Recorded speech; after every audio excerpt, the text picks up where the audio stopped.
We'd all love it if there was such a thing as a perfect fit with a pair of hiking shoes, but we know that's not really the case. So I'm going to show you some lacing techniques today to help make that shoe fit a little bit better and hold your foot in place.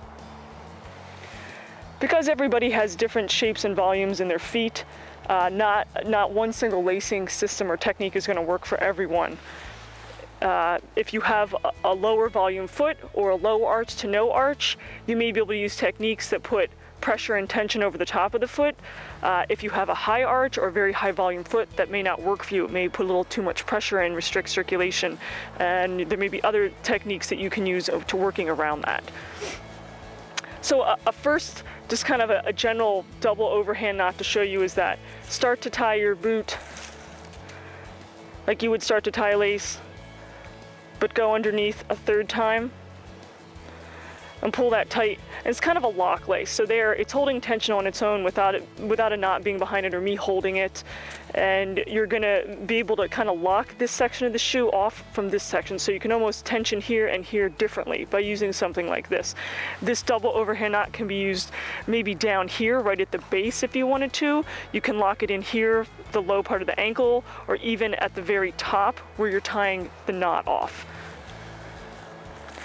So let's say you wanted to really secure your ankle in the back of the boot. This is what most people are looking for most of the time, because you either have a shoe that's maybe a little too long for you and your foot's sliding forward, it's banging the front of the boot, giving you that black toe or a sore toe, or maybe the shoe's a little too short and your toe's already set at the front of the boot and you want to hold that ankle and your foot to the back of the boot to prevent it from pressing against the front of the shoe.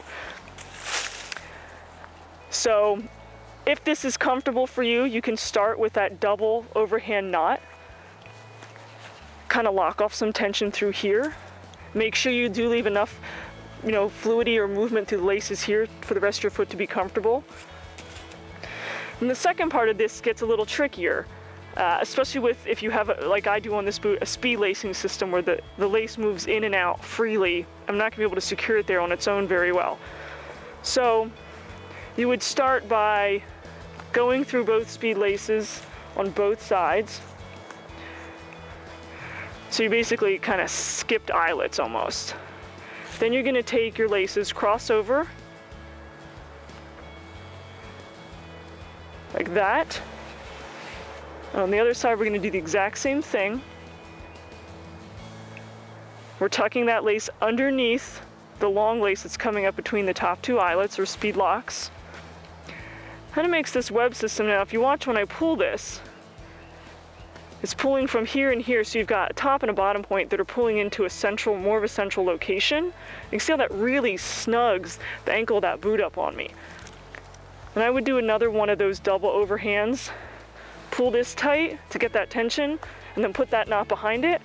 It's gonna give me a little bit of help holding that tension there so I can tie a knot without losing that. Tighten it. For extra backup, I always put a double knot in things. And that really secures your ankle to the back of the boot. It's going to be more difficult for your foot to slide forward or move around and get that toe banging going on. It also will help prevent slippage here. It makes it more difficult for the for your foot to rise in and out of the boot in the back, because you've created a lot more pressure here and tension that's holding that in. So let's say that you're having problems with pressure on top of your foot, or your feet swell, especially after you hike, or you feel like your shoe is just not quite wide enough. You're looking for a little bit more, a way to get a little bit more width out of it. A good option would be you can see here I've already unlaced the boot and then relaced it back through these three eyelets, just running them up the sides. So we're basically skipping a lot of back and forths. You could go ahead, you could do that double overhand lace lock here. And then you could go about lace your boot up the rest of the way. You could use those other techniques if you want to lock your ankle in as well. But the nice thing here is that it basically gives the top of the forefoot here a little bit of room to breathe and expand through there. If you have a high arch, I know this technique works very well, or just a high volume foot, you might find this to be a lot more comfortable. Final thought to keep in mind when you're using different lacing techniques is that when you do skip eyelets or you loosen the boot in different places, you may lose the ability to attach that boot as securely to your foot. So you need to find what works for you Remember that there isn't any constant rule if you must lace your boot this way. There are a lot of different techniques out there. Find one that works for you, and hopefully your feet will be more comfortable.